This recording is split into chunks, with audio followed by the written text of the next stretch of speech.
So all of you can speak French. Comment parlez-vous? Yeah. All of us can speak French too. Yeah, just like in Singapore, we speak English as an official language, but we have our own dialects. Yeah. Yeah. All the official documents are in English. Yeah, Singapore is official language is English. All right, so very good. Now we're actually live on Facebook. Maida, thanks for the update. We see that we have quite a lot of members have joined, and you probably noticed that I have actually sort of unmuted all of you. So the way that we're gonna carry on with the webinar will be that you will see that on the webinar platform, you'll see that there is the chat box and also there is the Q&A. So as we go with the webinar, if there is any questions, you could actually type the questions in the Q&A box. Chat box mostly we will use for your comments or your key learning points along the way that you will get from the webinar. So we right now it's 10:58. So we should be starting in the next, let's say 2 to 5 minutes. In the meantime, if you're joining us from different parts of the world, it will be great that you can write from which part of the world you're joining. I know we have members join us from Mauritius. We have some colleagues or some of our HR community joining from South Africa.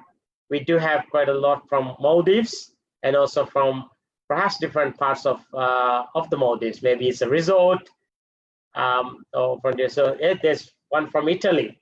So let's give it coming. Welcome, Dennis. So go to the chat box and write which part of the world you're from.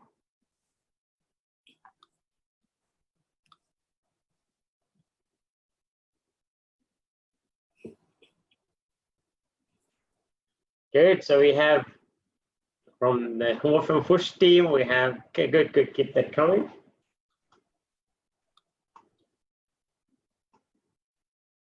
Maldives, okay. Yeah. Jaclyn, could you go and put the first slide deck? I think the right now what we see is the digital transformation slides. You can put the first slide. Got it. Yep, all good. Yeah.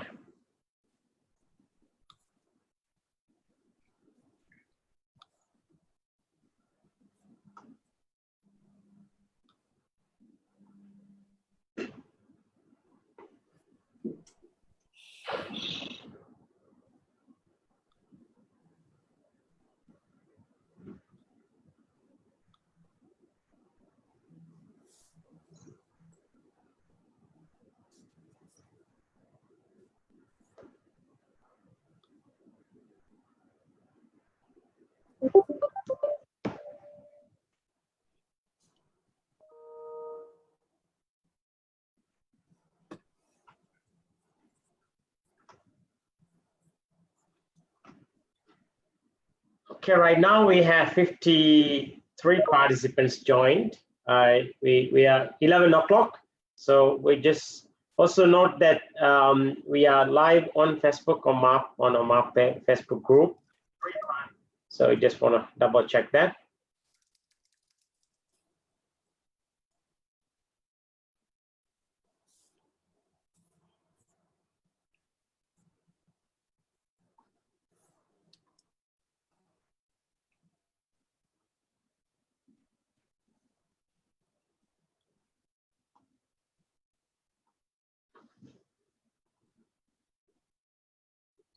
All right, it's 11 o'clock, so we will get officially started.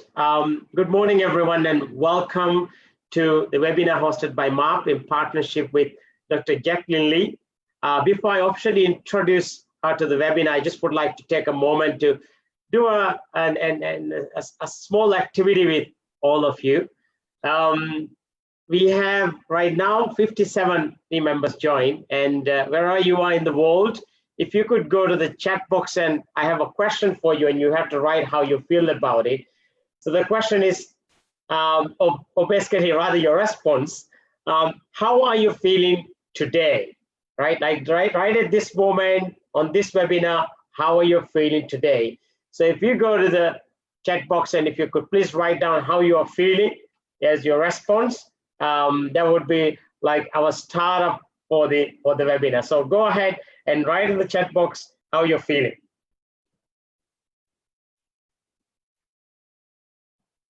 Great. Good morning. Awesome. Excited.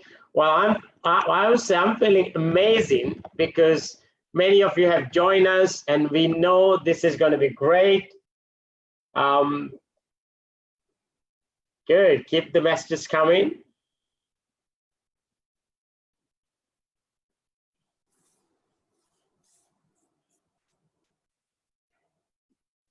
All right. See, Dr. Jaclyn, there's a lot of love for you today there. Oh, nice. Thank you, everyone. Yeah, very good. Wonderful. Thank you, everyone. Also, I would actually encourage all of you, if you are probably joining it from an office or from home, maybe most of you from home, please keep a piece of paper and a pen right next to you, but there'll be another activity we'll do towards the end of the webinar. And obviously, it will also perhaps help you to take some notes along the way. And I would like to take a moment now to introduce Dr. Jaclyn. As you can see that she is currently the Chief Human Resource Officer and works at the one of the prestigious university in Singapore. And over the last few years, that she have delivered several keynotes on platforms such as the HR Summit in Singapore and other HR forum and discussions. And within her community, she is considered as an authority in HR, especially in terms of the future of work, in terms of the digital trends, and also in terms of how we as HR professionals can lead in times of crisis, or in terms of need, or in terms of general changes. So in today's webinar, what she will be covering, as you can see, her topic is HR management in the age of new normal. And this will perhaps help us to think a bit differently towards measures that we need to put in place when we have our colleagues back to work. And also, we have received requests from previous participants that would that be great to offer an e-certificate after the webinar. We will offer it. To do that, what we'll do is at the end of the webinar, we'll actually post an evaluation form, which is just simple 3 questions. So if you complete the form, once you get it, we'll actually issue an e-digital certificate as your attendance in the part of this webinar.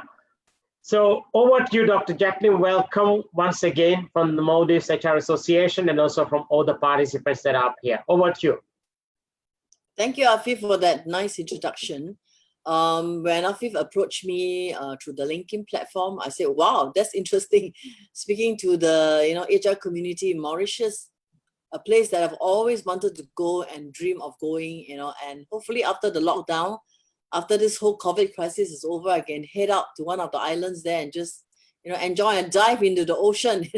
Excellent. So today we have this really interesting topic about a lot of people have been asking me to speak in this about this topic, and in fact, I'm doing one for India and Russia this week, this Thursday, all around this kind of topic. And I think people are just curious, as HR practitioners, how do we think about the new normal? So I will start my talk to really move on to this whole topic about how do we manage the new normal. So you think about digital transformation. When we, in the 18th century, we had the first industry revolution. We started from the steam engine mechanization, and then we move on to the second industrial revolution, which is really the electrification, invention of electricity. As we move on to the third industry revolution, IT, computing, communications, we had a lot of automation. But now we're in the fourth industry revolution, which is really about end-to-end digital systems, intelligent systems, artificial intelligence, Internet of Things, robotics, data. So really we have moved from the third industry revolution to the fourth industry revolution, which is the age of autonomy. So a lot of things have been happening, digital transformation. In fact, COVID-19 is just one of those events that have happened that has really ushered in accelerated the digital revolution, whether we like it or not. Most of us are now in lockdown and working from home. So I've been talking about this topic passionately, but Now I see the whole transformation happening at in fact, amazing speed. So as we think about the impact of all this digital transformation, how it's affected, the nature of work. So you think about jobs are now being, replaced by advanced robotics at a much faster pace. In fact, machine intelligence, then it was being created. And now with COVID-19 happening, you think about the transformation of work is going to be more rapid. In fact, I believe that in the post-COVID world, whole nature of work and job will even transform much more rapidly as people are getting used to working more at home. So I'll talk a little bit about the types of jobs that I foresee in the future that's going to happen. So the innovation economy means now our currency is no longer money. Although money is important, but information and data is going to be really key. And the new form of capital is really about creative talent.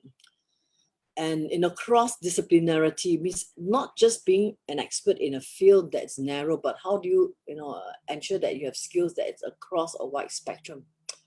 So the new skills are going to be in the area of artificial intelligence, data analytics, and 3D printing. 3D printing is going to really revolutionize the industry as we start to think about now, in fact, medical science is starting to look at the printing of organs. In the next 50 years, you might be able to print a liver. And food printing is now happening. So as this area revolutionized, we're going to see new kinds of inventions that we've never seen before. And as individuals, now today you have the handphone, which is the most ubiquitous device.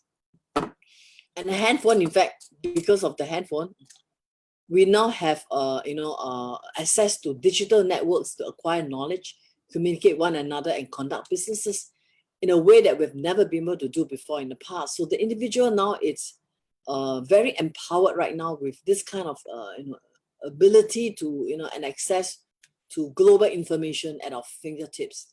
So you think about how the world has transformed in this age. So as we move on, in Industry 4.0, jobs are going to be replaced by machines. Physical manual labor and very routine tasks are gradually going to be taken over by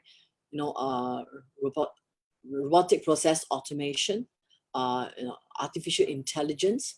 So as we think about robots, more and more, and machines taking over the jobs that humans are doing, the newer jobs are going to be in the more creative and innovative kind of space. So as we transform, we think about how we can help our workers move, and upskill to jobs that are more high value add.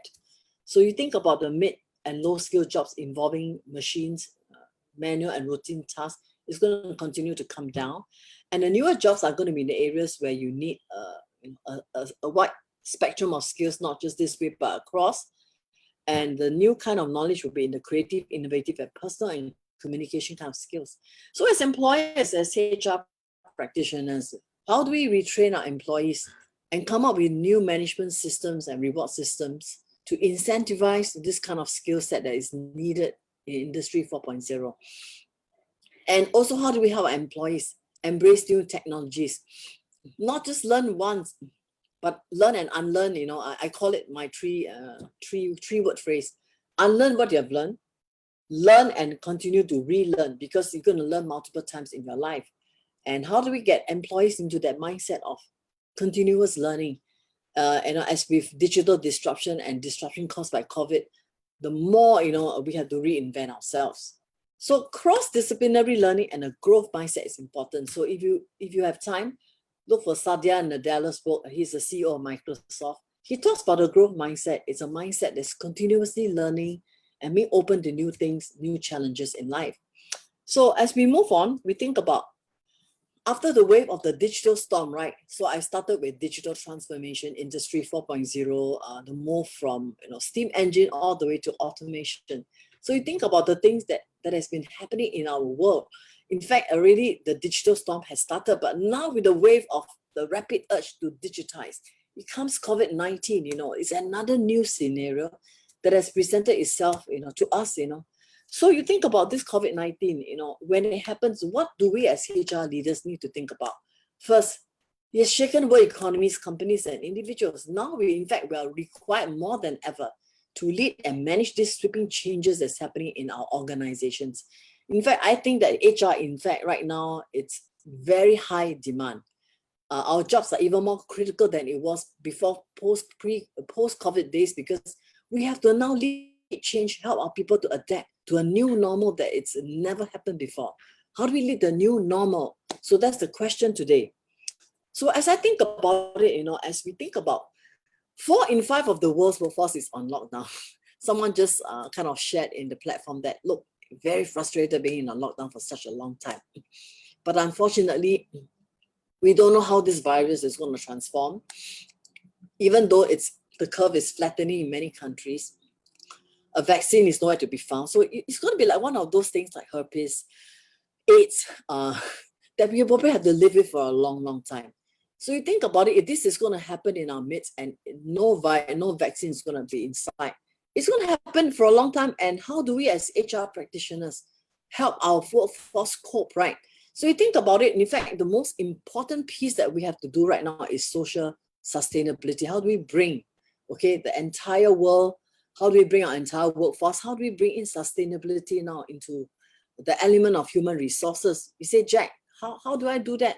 So there are a lot of things that we can do. You think about when the crisis was happening, I happened to take on 2 hats. I had the hat as incident commander for COVID-19 and as chief human resources officer.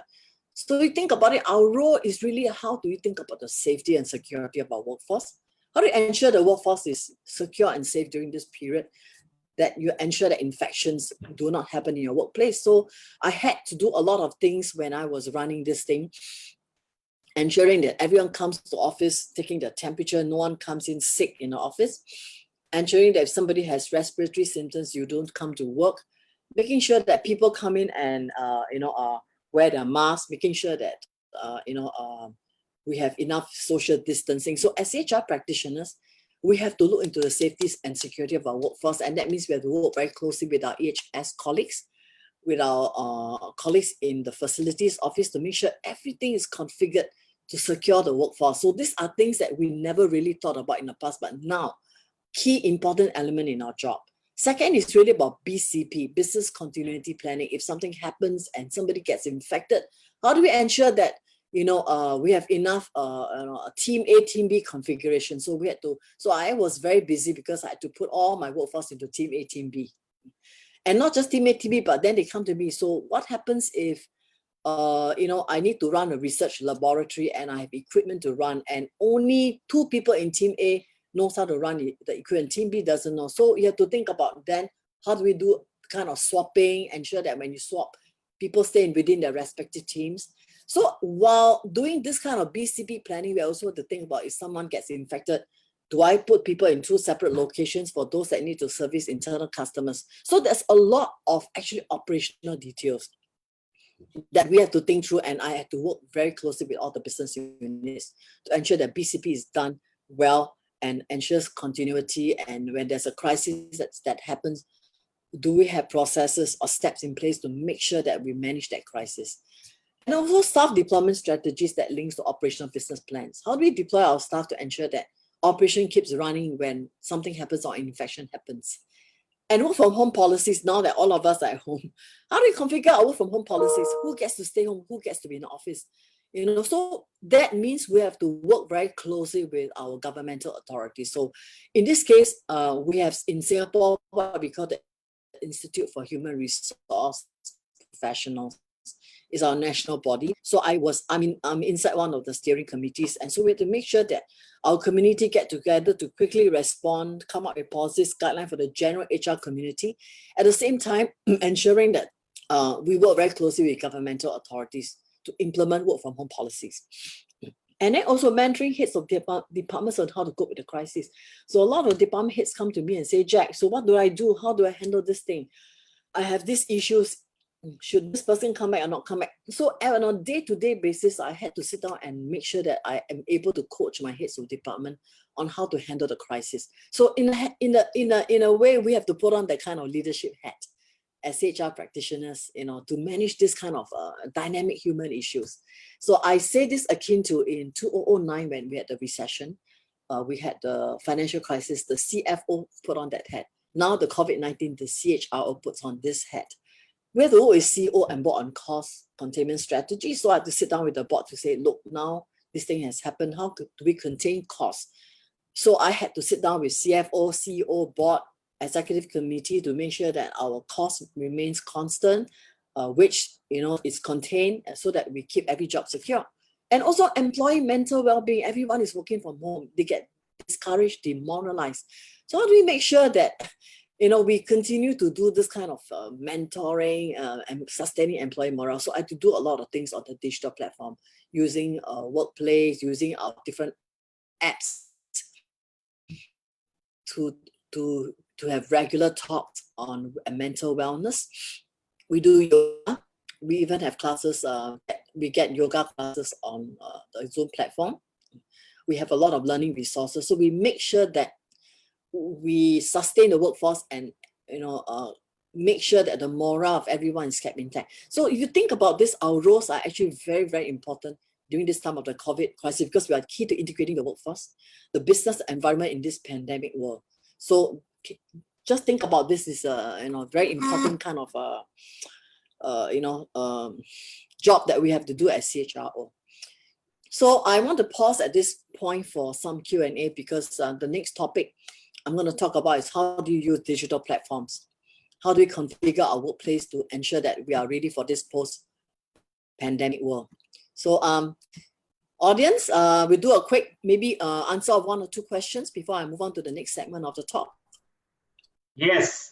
So right now, well, obviously you covered some key points there. For example, the importance of reinventing our current role, and obviously we often talk about the frontliners and the organizations. Our role as HR is a very key role, and we are obviously in the forefront. We are really the frontliners of any organization, to find solutions for the current challenges, plus the challenges ahead of us. So let's take a moment here with all the participants.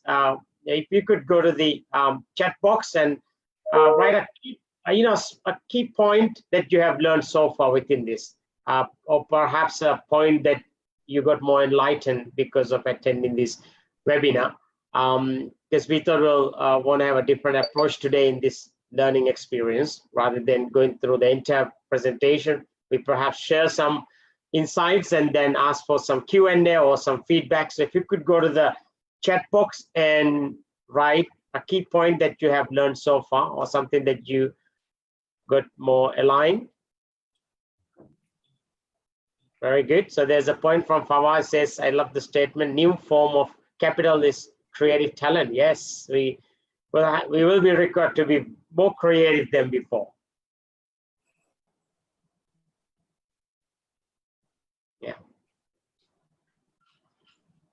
Yeah. You could also keep on obviously thinking about the questions that you would like to ask towards the end.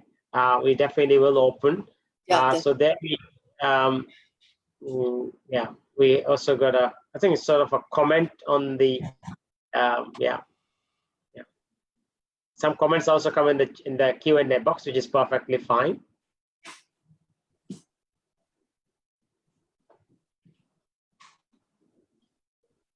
Good.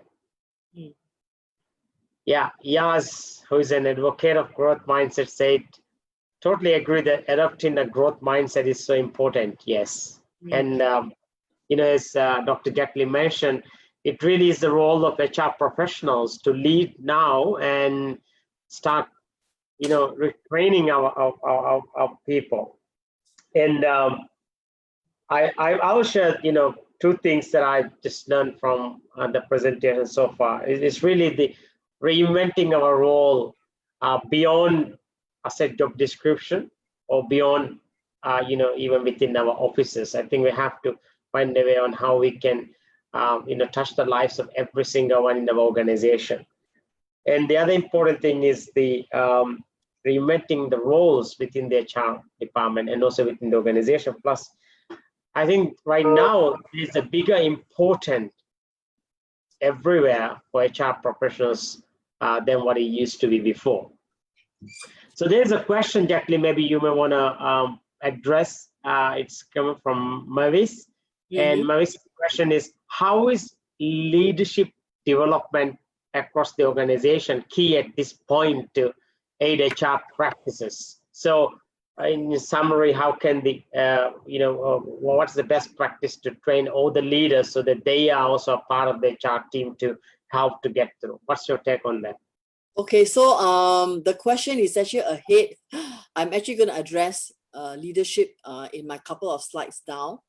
So we will do that because I will touch on leadership, which is very crucial. How do we mentor our leaders to be able to manage their own workforce, their teams during this crisis, and the key is communication. So I'm going to talk a little bit about it in my next couple of slides.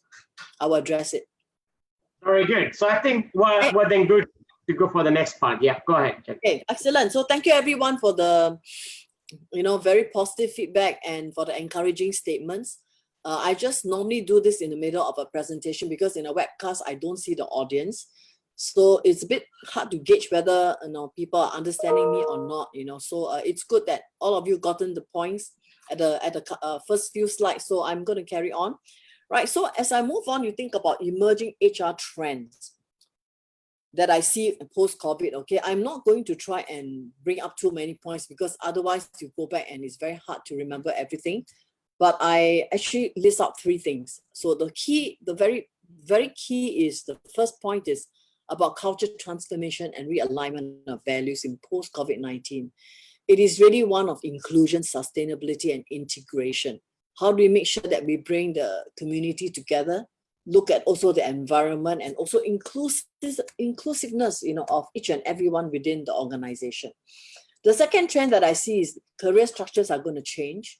Jobs are going to change because of the pervasiveness of telecommuting and digital technology. During this period of the pandemic, people are going to get used to working from home. And in fact, in a survey that the Singapore government recently did on the Singapore workforce, in fact, 8 out of 10 people say that they would love to telecommute after the pandemic is over. And so how do we make sure that our employees are going to be able to, continue to work from home while being, productive? And the third thing I'm going to talk about is new leadership models and teams, structures that build trust, encourage effective debate, and productive conflict is going to happen. Because as people are working from home, we now need to have more empowerment and trust. And how do we continue to communicate with our teams, because of the fact that most of them are working from home? So let me touch on the very first point. So the very first point is really about culture transformation and realignment. So if you think about it, we're going to start to look at using effective platforms, crowdsourcing of ideas, and collaboration through the use of digital tools.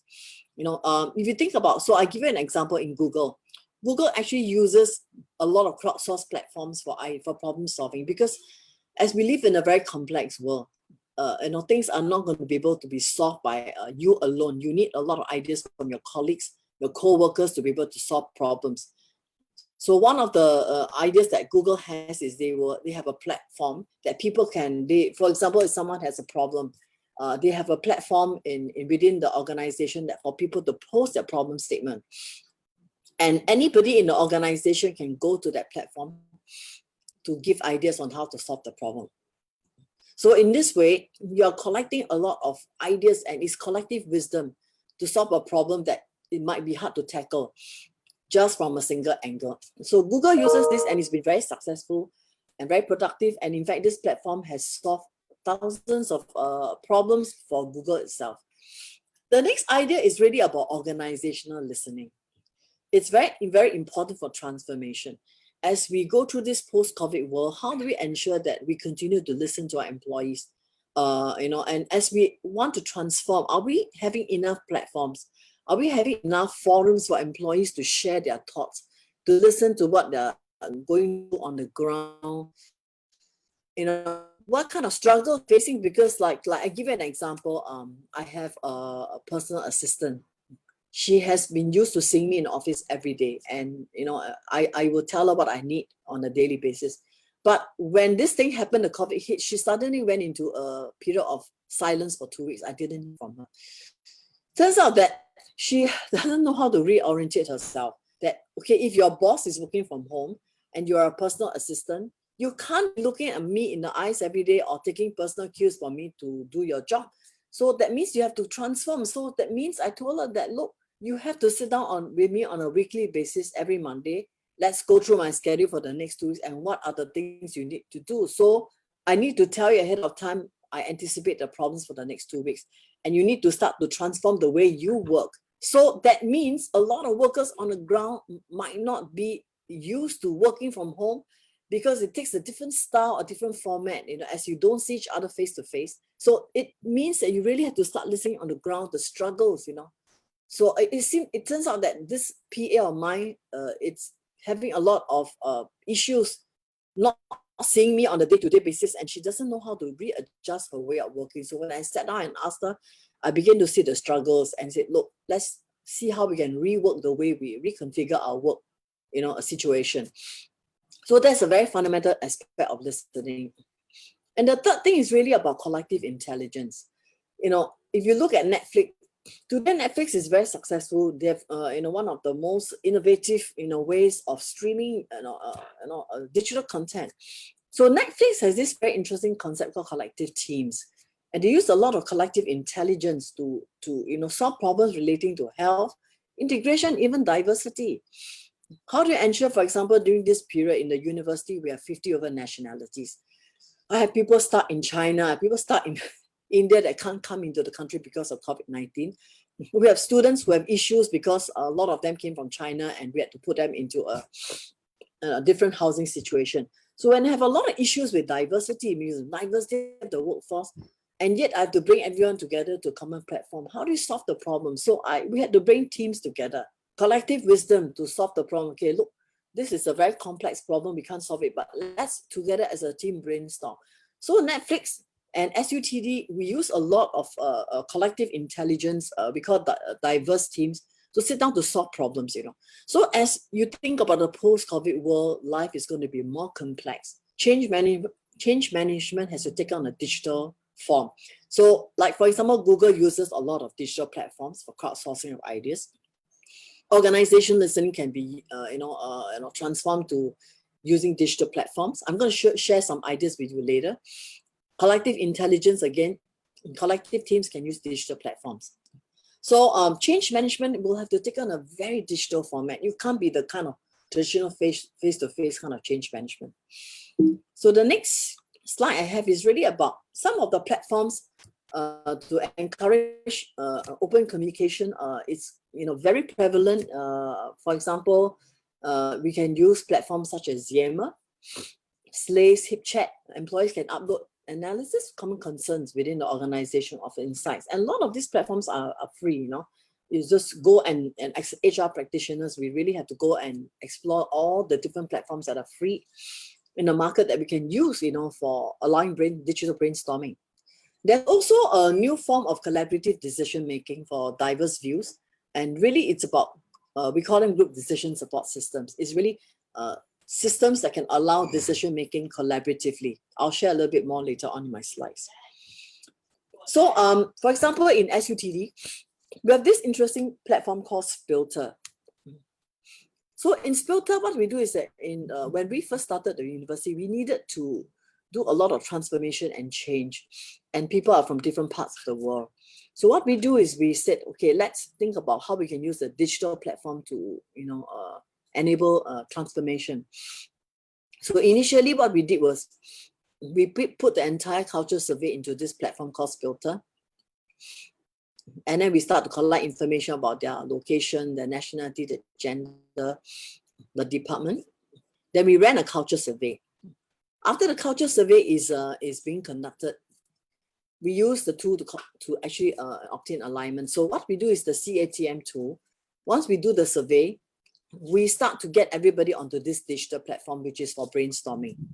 So for example, we got all our heads into this platform, 30 heads sit down together. You can do this in the comfort in your room at any time of the day. You sit down and then you actually go into the platform to think about, for example, we have a current culture of bureaucracy. I'm trying to transform to a culture of innovation. How do we close the culture gap?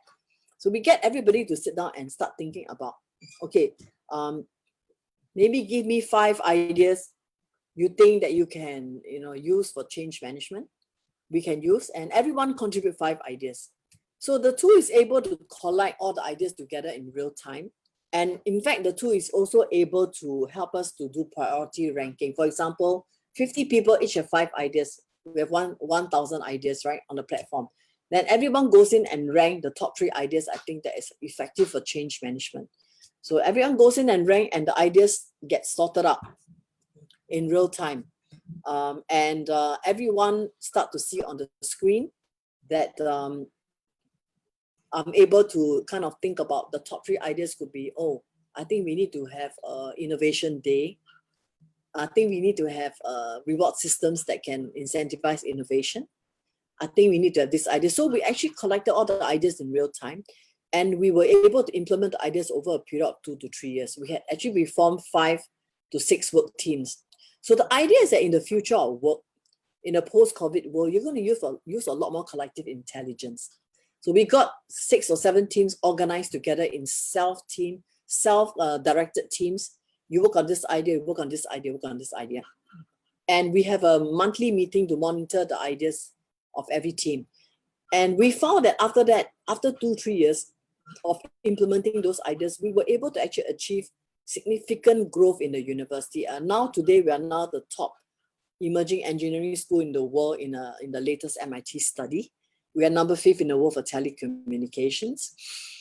We were able to achieve a lot of our goals because of collective intelligence. So this whole idea, it's called the CATM tool. That's one idea. I think some of you have feedback that the screen is not that clear. I've already tried to optimize my screen, in fact, on my end, but I'm happy to send a copy of the slides to the audience after the talk today. Okay, so let me move on to the next one. So you actually use the same tool in another company called FitLion. It is a tech startup, $10 million company. Again, we got the management team together. And you notice on the left-hand side, they started to rank the ideas on the left-hand side. Oh, we want more job scopes with KPIs. We want to be very clear about our role and responsibilities. We want to make sure that our roles and responsibilities are clear.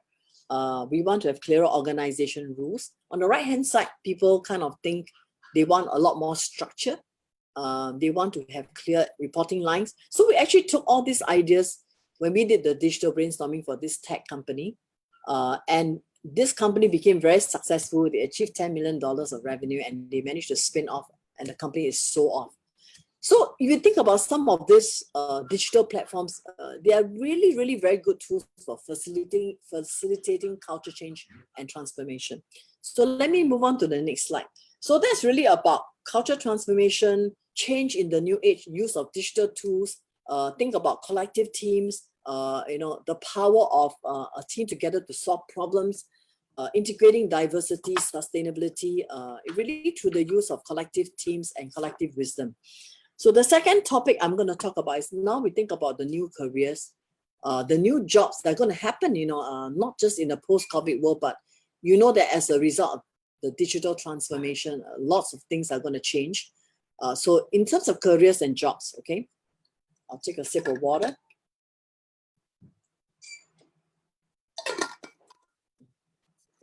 So we think about the jobs. Telecommuting will be the new normal and the mode of working for many people in the world right now. Google and Twitter, in fact, after the COVID-19 has announced that employees can work from home permanently if they choose to. And now it's really about, in the post-COVID world, it's really about measuring by results, not by clocking hours. I can go to work from 9 to 5, but I'm not productive. And more meetings will become emails. Instead of having meetings, we'll have more emails. Emails will become instant messaging. So digitization is going to move at even a high accelerated speed, whether we like it or not, wherever we are in any part of the world. So you think about, so I'm going to show you an interesting video about the future of work.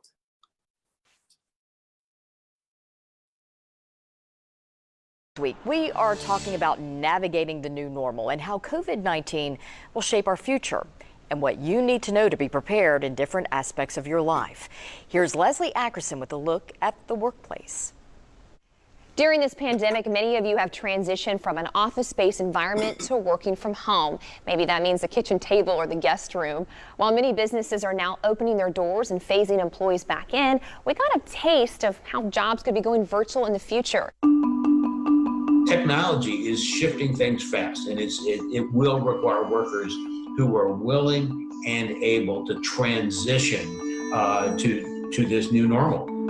University of Tennessee economist Bill Fox says virtual work was already something we were headed towards. You know, it's not that this wasn't already happening, it's that it accelerates the people as well as the company's motivation to find much lower cost ways to do that. Companies wouldn't need to pay for space and workers would have no commute. And with the capabilities of Zoom chats, work travel may decline as well. Individuals are learning what they like to do. Companies are learning about the use of things like Zoom as ways to allow us to do our jobs remotely. But they're also learning they can do things in different ways and perhaps with fewer workers. And we're seeing that the technology is more flexible and we're all getting better with the technology. And so do I think that will alter the way in which firms operate? Absolutely. As COVID-19 has forced companies to quickly make adjustments, it has provided opportunities for both employers and employees to give it a try. This experience has allowed people to test it and see how well it works. And you know, my guess is that a lot of people will like it, a lot of workers will like it because, you know, the commute is from the bedroom. But we also know how important human interaction is, so not everything will become virtual. Many workers will like it, but there, you know, there also is this desire to get to know each other and spend time. And we might see jobs become more competitive. Companies might need less people as technology replaces those jobs.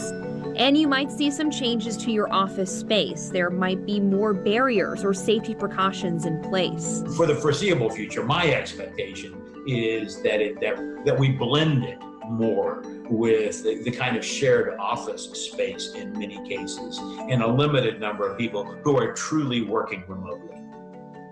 Now, there are many jobs that do require boots on the ground and can't go virtual. Those jobs might see different changes, like more protective gear as part of their uniform, or maybe the loss of common areas and workspaces that might have more distance between them. So you can see that, you know, life is going to take on a different form and things are going to change. Okay, I'm kind of, wanted to show you this interesting trend from the latest study from Deloitte University Press. You can see that the rate of technological change on the left side, it's very, very fast. But unfortunately, public policy is the last to catch up. What's happening in the technology space? Businesses is the second last to catch up. However, interestingly, individuals are closer to the technology gap compared to the rest of the factors. That's because we have the ubiquitous device, which is the mobile phone, that has kept us very in touch with what's happening. We're very well connected, each and every one of us individually. So HR's opportunity really in this post-pandemic world is to help our organizations and our people adapt to new models of work and careers and really encourage changes. We, in fact, as HR leaders, we should not just be, worrying about organizations. We must work together with our governmental bodies, with our associations to really change in public policy, because if public policy is not going to support telecommuting, companies will find it difficult to support telecommuting. For example, in this pandemic, in fact, before the pandemic happened, a lot of Singapore companies are very unwilling to let their workers work from home. It's just a lack of trust. Adoption of working from home, despite years of governmental pushing, has been so slow. But when COVID happened, suddenly one day the government just announced overnight 100% work from home. And suddenly companies are forced to do that. So you see the rate of rapid change. So because of that, now we are trying to get, people are kind of getting more used to work from home. Employers are much more willing. And, in fact, as HR leaders, we have been actually rallying with the government and trying to work with the government to implement all these policies. So our job is very important to close the gap. A second is think about it. A new type of talent spectrum is going to emerge. If you look at your left-hand side, your traditional organizations employees, your joint venture employees, and your managed service providers. But on the right, the new workforce is coming, will be your contractors, your gig workers, and your crowd. A lot of people ask me, Jaclyn, what is crowd? Very interesting. Today, you might not be able to find all the talent you want, and you might not have the money to hire a full-time talent with a specific skill to come into work.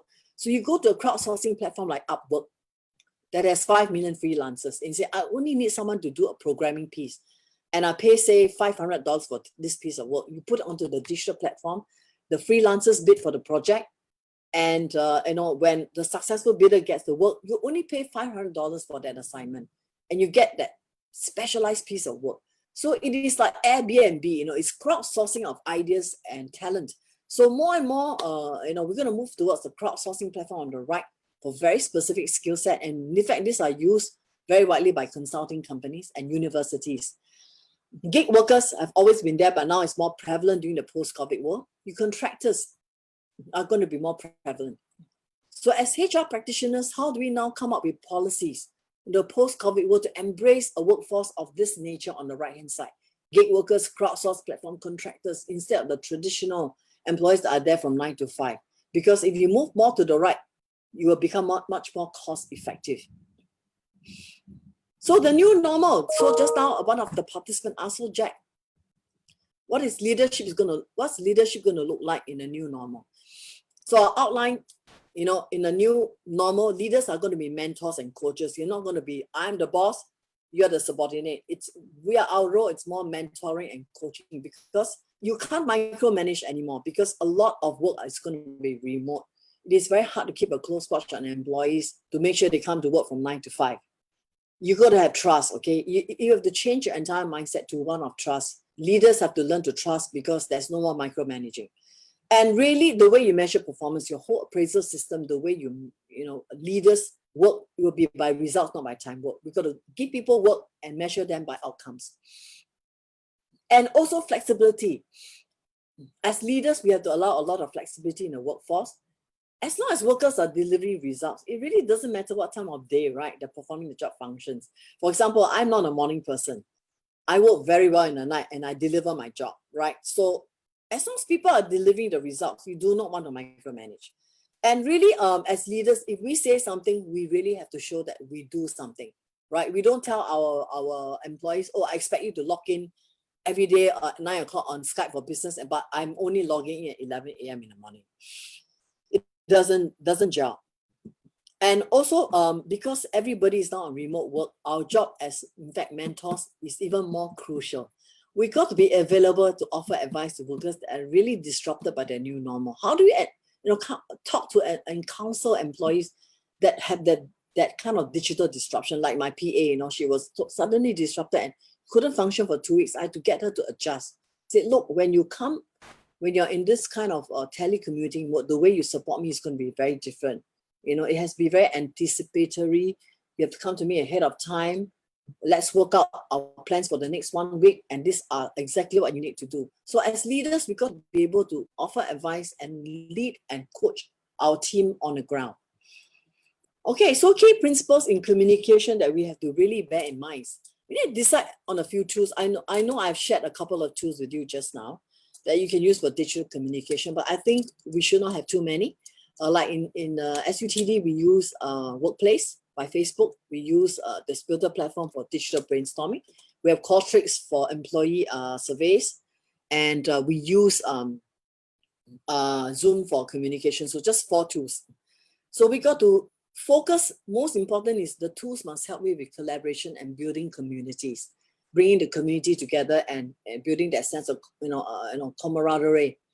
Right, and also young or old, because now in the workforce, the young and old has to come together to find a common purpose. So you got to be able to bring the generations together, that diversity, young and old, different race and religion, different training, different backgrounds. How we bring everyone together so that you can align towards a common purpose, and that's where culture transformation, culture alignment comes in. And communication consistency is important. You do not say one thing today and say something tomorrow. So in a post-COVID world, when we're working from home, the way we communicate, the consistency is very, very critical, right? And make sure you choose a platform that's seamless and easy to use. Don't choose complex platform. Like the other day, someone tried to introduce Google Meet. I have nothing against Google, but it was extremely difficult to use. And all of us said that Zoom is actually a much more, palatable platform. So we decided we'll just stick to Zoom. Not there are too many platforms of communication. While there are tools, managers will need to spend time connecting and developing employees at the same time. The tools are enablers. They're not a means to an end. As leaders, we need to be mentors. We need to be coaches. We need to transform the way we think. Manage differently. Manage through flexibility. No more micromanaging, but allowing our employees room to grow and flourish, and being a mentor and coach for them. Right. So I have a book that I've published. It's on all the Amazon bookstores. It's called Accelerating Organization Culture Change. It's in it I explain in detail about how the tools I use. I talk about the future of work. A lot of the things I talk about I encapsulated in this book. So if you are interested to purchase a copy, it is on all the major platforms: Amazon, Google. It's in Kindle. It's on different kinds of format. Okay, with that, thank you very much. Please connect with me on LinkedIn. I have a lot of top pieces and articles that I post on LinkedIn on a regular basis.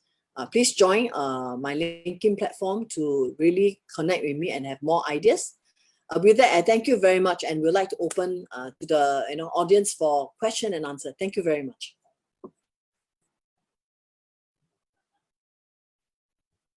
Wow, that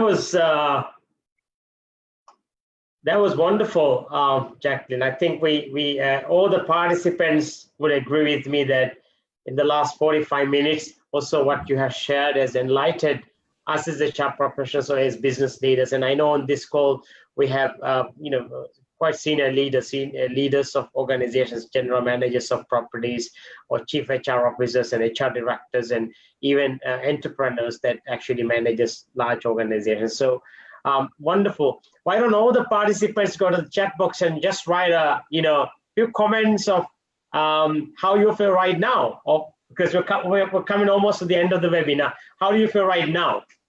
Go ahead and write that down in the chat box. Also, remember I asked you at the beginning to have a piece of paper and a pen to write. So probably you wrote a couple of comments or notes. Maybe you could write one key point that you learned in the last 45 minutes. You probably have taken a lot of notes. We will actually be sharing the presentation with all of you, so that would help. But also we will now be taking some questions. So if you could write the questions in the Q&A box, you see there's a Q&A box, or even in the chat box, I'll take the questions from there. Also, that's a very sorry, sure, yes. Someone is asking about the tools that I use. I talk about mainly. If you are of course, Zoom, everyone is on Zoom, but there are Yammer. Yammer is quite a good platform for collaboration. Slace, HipChat. We use Qualtrics for employee survey. Qualtrics is a really powerful platform. Workplace for communication, for posting social media. We also have our own in-house app for fitness and for giving a pat to each other on the back. So we use a series of different tools, but the tool that I use for collaboration, it's called the CATM tool. It's got a technology called Group Decision Support Systems. Thank you. We have one question here, Jaclyn, for you. The question is from Ismail Muhammad, and the question is, how can we manage employee morale while working from home? It is a good question. What I can suggest some ideas is that if you have a team, if you are managing your own team, what you want to do is make sure that every Monday when you're on the digital platform, get everyone together to share what they plan to do for the week. It might seem very minute, but it gets people thinking and aligned as to what I'm going to do for the week. Then what I do is that I will do a midweek check. How is everybody going?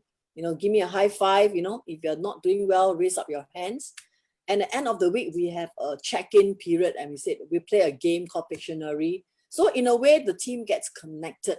But for the human resource, as HR leader, how do you ensure morale?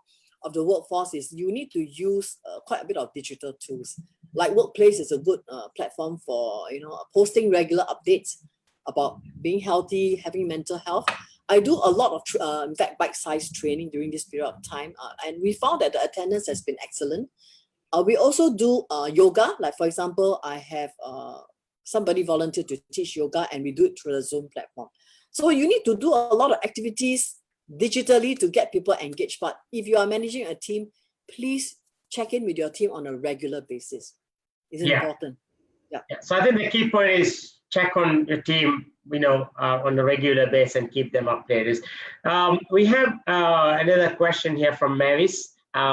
Question is, I guess as we now measure performance by results, goal setting as a skill is important. Are there any other skills for focusing on results?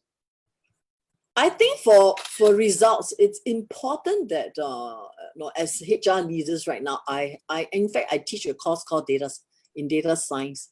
We have to learn to be more and more computational now as HR leaders, and be able to set very clear KPIs.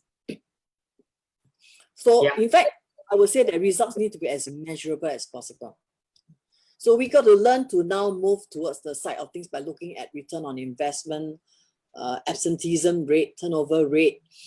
We got to look at performance by sales, by productivity results. So if you are able to quantify your results. Yeah, very good. We take a couple of other questions here. Very good. You got some questions coming through the question panel. One of the question here is from Ahmad Ibrahim. When we embrace post-COVID period, lots of companies will be talking about digital transformation. However, there is a big difference between digital adoption and transformation. We might be misled if we don't understand the difference and take the correct approach. What's your view on this?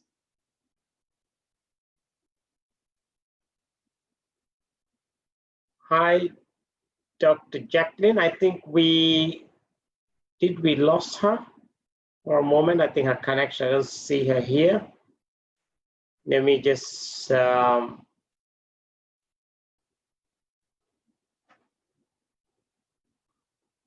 Jaclyn, are you there?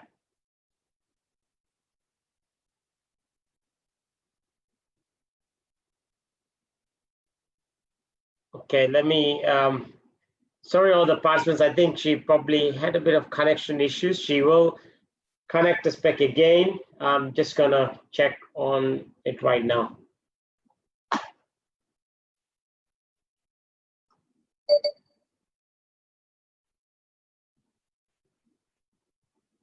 Hi, Jaclyn, are you back?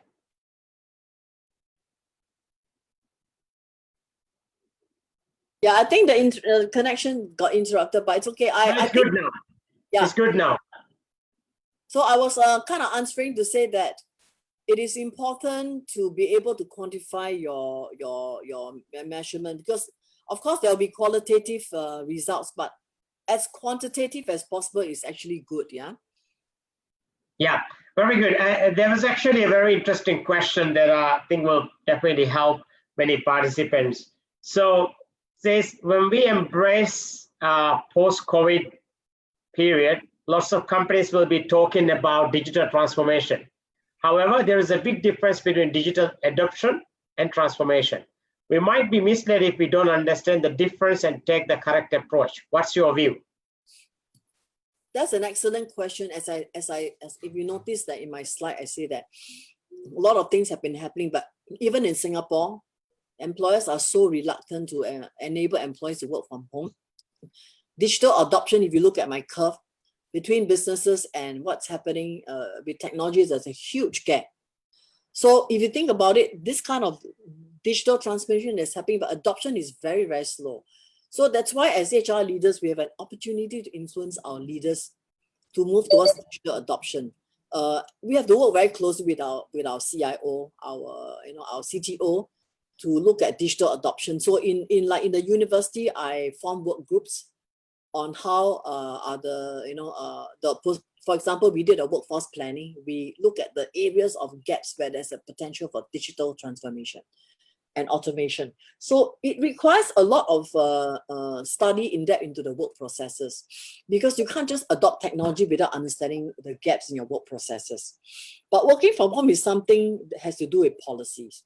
It then is how do you influence your leaders in your organizations to transform policies, organizational policies to encourage employees to work from home. And that's where your ability to persuade leaders to measure by results and performance. So there's a lot of work. If you ask me, the role of the CHRO is so important now compared to in the past, much more important. We really have to step into the shoes and fill the gap.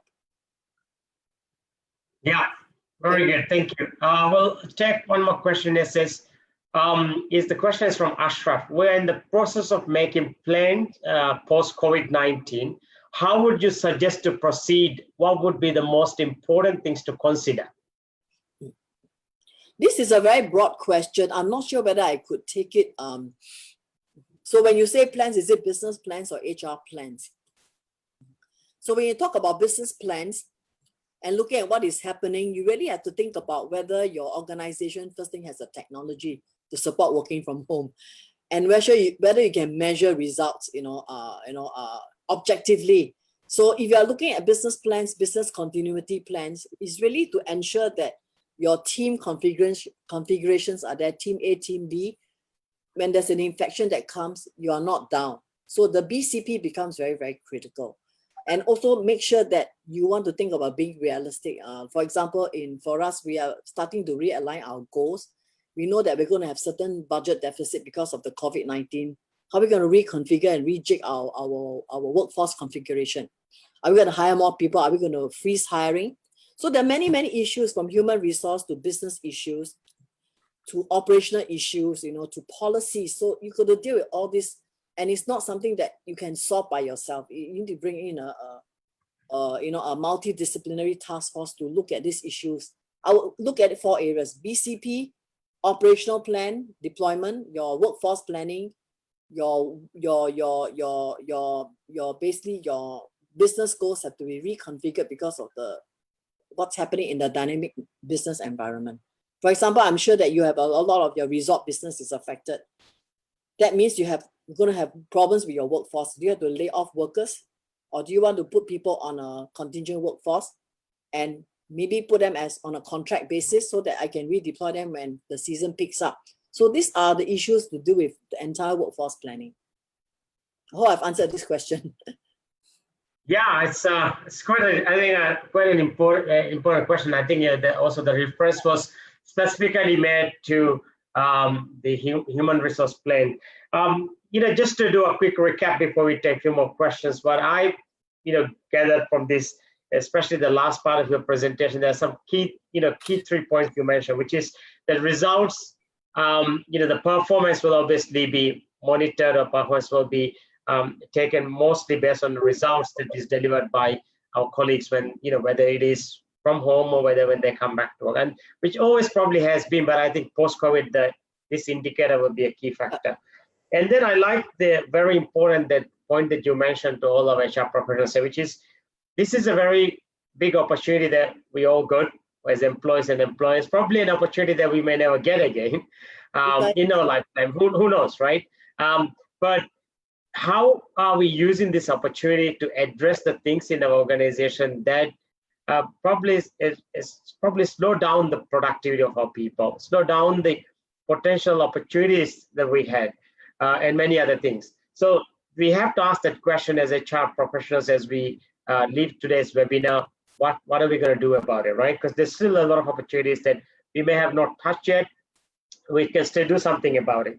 And I love the last point that you mentioned, Jaclyn, and I cannot agree more on this, which is leaders. We should be, the future role of us should actually be mentors and coaches, right? We should be people that guides other people. For example, if we create or if we come up with a new policy in the organization, we should be coaches and mentors to get them on board and guide them, and which always will be an easy way to enforce.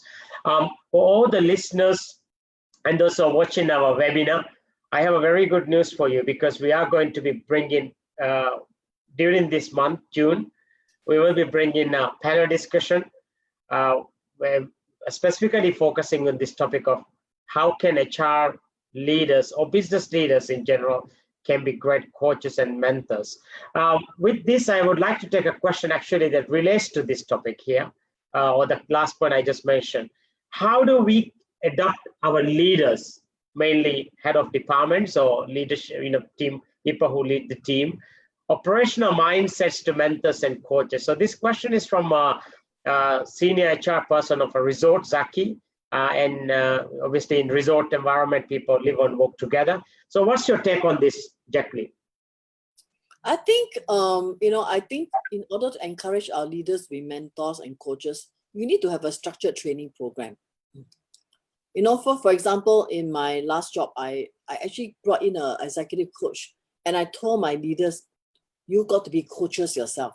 So I make them all go for coach certification, because it's not a skill that just comes overnight. You got to put them through training, and you got to persuade them that it is important, and especially during this period, that all of you go for training. And now that it's lull period, it's the best time to go for training. So bring in a trainer to do, executive coaching, and mentoring comes very easily. Mentoring is something that you don't need really a lot of training. So what we do with mentoring is that I get a group of high potential employees, for example, 10 of them, and I get my heads of department to volunteer to be mentors. Can you provide mentorship to this person for a period of 5 sessions? Just share your experience as a leader. What is it that has made you successful? What are some of the tips you can share to help them to advance in their career? And so we do this group mentoring. We also bring in another company that does group mentoring. We bring our employees in groups of like 15, 20, and we get our leaders to sit in together, and then they learn group mentoring together. So there are many, many approaches, but there must be a structured approach to doing this. So we have been very successful in actually putting our people through this mentoring and coaching program. Yeah, so that's a good point there. And I think the importance of creating the culture of mentoring and coaching is where you definitely have to go through an offshore program where they understand what is coaching, what's mentoring, and what's the benefits for the mentee and the mentor. And most importantly, a follow-up, right? So I hope we had it on that question. At this moment of the webinar, I'm actually posting a link in the comments column, the chat box, where you can actually fill this form with a simple 3 questions. And that's the reason why I referred you to, a piece of paper to take some notes. So there'll be 3 questions. So if you can respond and write your email and name, when you send it back, we will actually prepare and digital certificate for you that you have attended this webinar, that you have spent an hour on your professional development, endorsed by Mark, so you can actually use that certificate.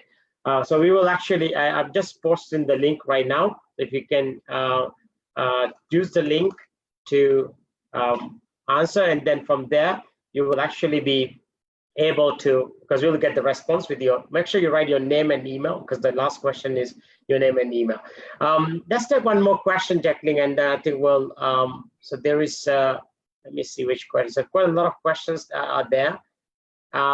So here's a question which says, while working from home, there are chances of compromising business data. What are the measures that can be taken to address this concern? Question from Mohammed Salih. Jaclyn? I think this is more of a business question, but I think you need to have very good IT policies. Like for us, we have very strict PDPA policies. What you can compromise, what you cannot compromise. So we put everybody through a compulsory PDPA training, Personal Data Protection Act. It's compulsory, and if you don't pass that training, you will not get your bonus, so it's all compulsory. And we put all our business leaders through cybersecurity training to make sure that they actually ensure that we do not fall, into malicious traps. And also, everyone is very clear about the IT security policy. So you got to develop very clear policies to ensure there's no compromise. Yeah, that's true. We'll actually take one more questions, and I think we'll probably from there. I mean, I'll be more than, I see that we have a lot of questions. So we are going to be sending the PowerPoint presentation and also, certificates to all of you. So we'll be happy to respond to some of this. There's a question here, says, post-COVID working from home, I foresee it leads to delays in achieving deadlines. How do we prepare ourselves to overcome them remotely? From Risham, Rashid. Yeah, definitely.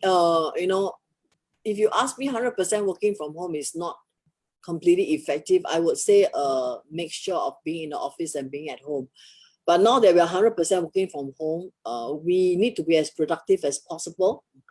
And definitely, if you find that goals have to be compromised, then you need to sit down and, as an organization, be realistic on what can be done and cannot done. You can't try to achieve something. For example, I give you share an example about the university. We were supposed to start our semester in May, right in the smack of the COVID-19, and we had so much problems because we could not interview the students. We could not provide the offers on time. Our term couldn't have started in May because of all these days. So we went to the government, we went to the Singapore government and asked for a push of the start term to September, because operationally, no way we could do it in May. So we managed to talk to the government, they allowed us, and then we went to announce to this, and we pushed the entire semester to September. So basically there might be certain decisions you have to take that you can't do now because it's interfered by the COVID. So like we make a decision that when we push back that semester, it affected us financially. It definitely made an impact to our budget. Then after that, what happened was our CFO went back to every department. I'm sorry, we will have to reduce everyone's budget by how much? Everyone has to cooperate. So all of us chipped in and we cut and trim our budgets to meet. So definitely this requires a lot of cooperation from the ground. And your business leaders got to be very realistic on what can be done and what cannot be done. We got to be realistic that we ain't going to be in a pre-COVID world. We are now in a post-COVID world, and revenue is going to be affected. People are going to lose jobs. Things and life will change. In fact, it will not be, I predict it will not be what it was before. And we have to totally shift.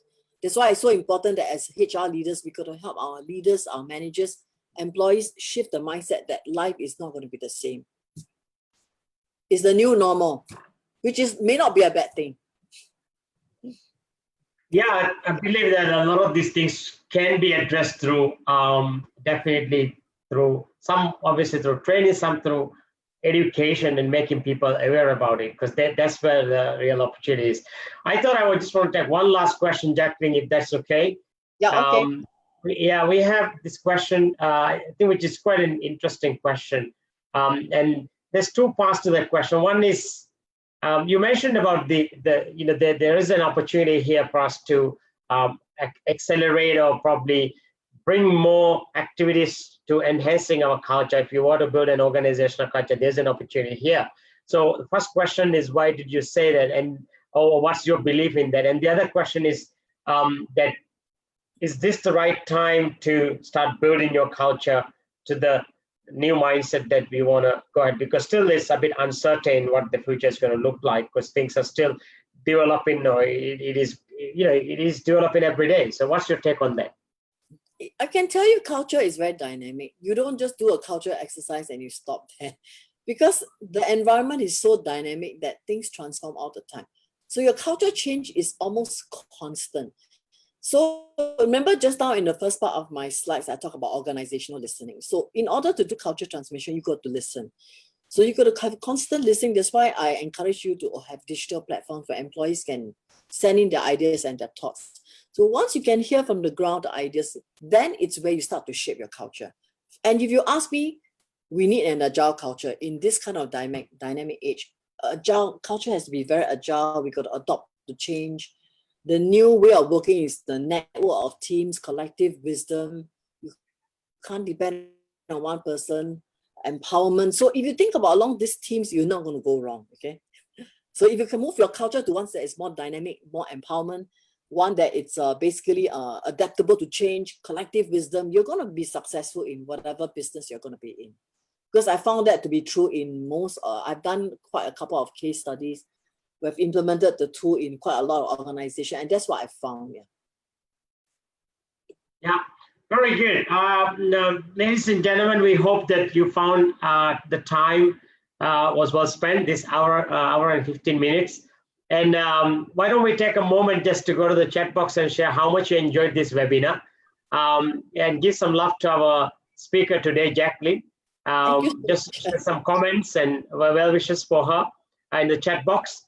If you really enjoyed this webinar, you could go to the chat box and write like very happy and in all capital letters. So let's all go to the chat box and write a comment there for Jaclyn and share some love to her on what the content that she shared with us, and also she agreed to share the entire PowerPoint presentation. So let's give some love to her. I'm sure she's already watching it.